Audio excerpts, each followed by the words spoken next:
চলছে ২০২৬ ফিফা বিশ্বকাপ। ফুটবল উন্মাদনায় যেন থমকে গেছে বিশ্বের কোটি কোটি মানুষের দৈনন্দিন জীবন। চায়ের দোকান থেকে শুরু করে পাড়া মহল্লার আড্ডা, সবখানেই এখন একটাই প্রশ্ন, সেমিফাইনালের মহারণে কে জিতবে আর কার স্বপ্ন ভেঙে যাবে শেষ বাঁশির সঙ্গে। ধোয়া ওঠা এক কাপ চায়ের ফাঁকে ফাঁকেই ফুটবল প্রেমীরা ডুবে যাচ্ছেন কল্পনার জগতে। কেউ দেখছেন লিওনেল মেসির নেতৃত্বে আর্জেন্টিনার আরেকটি বিশ্বকাপ জয়ের স্বপ্ন, আবার কেউ কল্পনা করছেন বহু প্রতীক্ষিত ট্রফি হাতে ইংল্যান্ডের উল্লাস। উত্তেজনা, আবেগ আর অনিশ্চয়তার এই মিশেলেই যেন বিশ্বকাপের আসল সৌন্দর্য। ফিফা বিশ্বকাপের প্রথম সেমিফাইনালে বুধবার বাংলাদেশ সময় রাত ১টায় আটলান্টার মার্সিডিজ বেঞ্জ স্টেডিয়ামে মুখোমুখি হবে আর্জেন্টিনা এবং ইংল্যান্ড। এই গুরুত্বপূর্ণ ম্যাচ পরিচালনার দায়িত্ব পেয়েছেন মরক্কোয় জন্ম নেয়া মার্কিন রেফারি ইসমাইল এলফাত। আন্তর্জাতিক ফুটবলে দীর্ঘ অভিজ্ঞতা সম্পন্ন ৪৪ বছর বয়সী এই রেফারি চলতি বিশ্বকাপে ইতোমধ্যেই ৩টি ম্যাচ পরিচালনা করেছেন। আর্জেন্টাইন সংবাদ মাধ্যম টিওয়াইসি স্পোর্টস জানিয়েছে, এলফাত চলতি আসরে নেদারল্যান্ডস, জাপান, স্পেন, উরুগুয়ে এবং ব্রাজিল, নরওয়ের ম্যাচ পরিচালনা করেছেন। এই ৩ ম্যাচে তিনি মোট ৮টি হলুদ কার্ড এবং একটি লাল কার্ড দেখান। স্পেন উরুগুয়ে ম্যাচে উরুগুয়ের আগস্তিন কানোবিত্তকেও বিপজ্জনক ট্যাকেলের জন্য লাল কার্ড দেখানোর সিদ্ধান্তটি আলোচনায় আসে।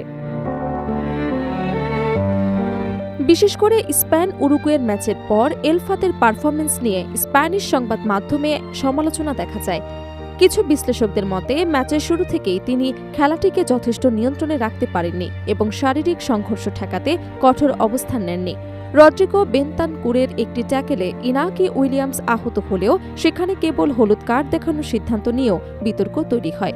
ব্রাজিল নরওয়ে ম্যাচেও তার একটি সিদ্ধান্ত আলোচনার জন্ম দেয়।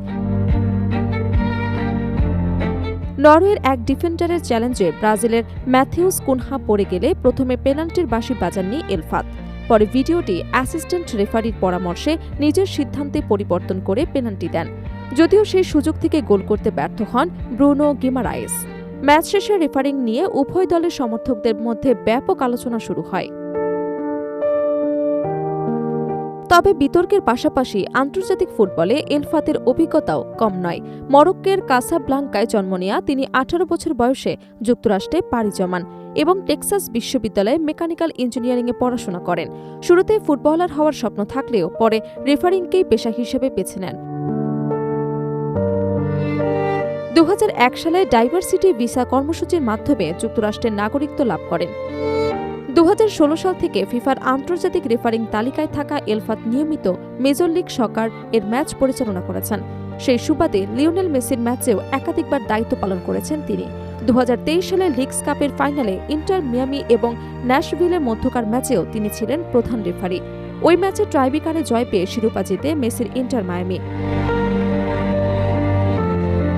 বিশ্বকাপ ছাড়াও কোপা আমেরিকা, কনকাকাফ এবং গোল্ড কাপ, অলিম্পিক গেমস, অনূর্ধ্ব ২০ বিশ্বকাপ এবং ক্লাব বিশ্বকাপের মতো বড় আসরে ম্যাচ পরিচালনার অভিজ্ঞতা রয়েছে এলফাতের।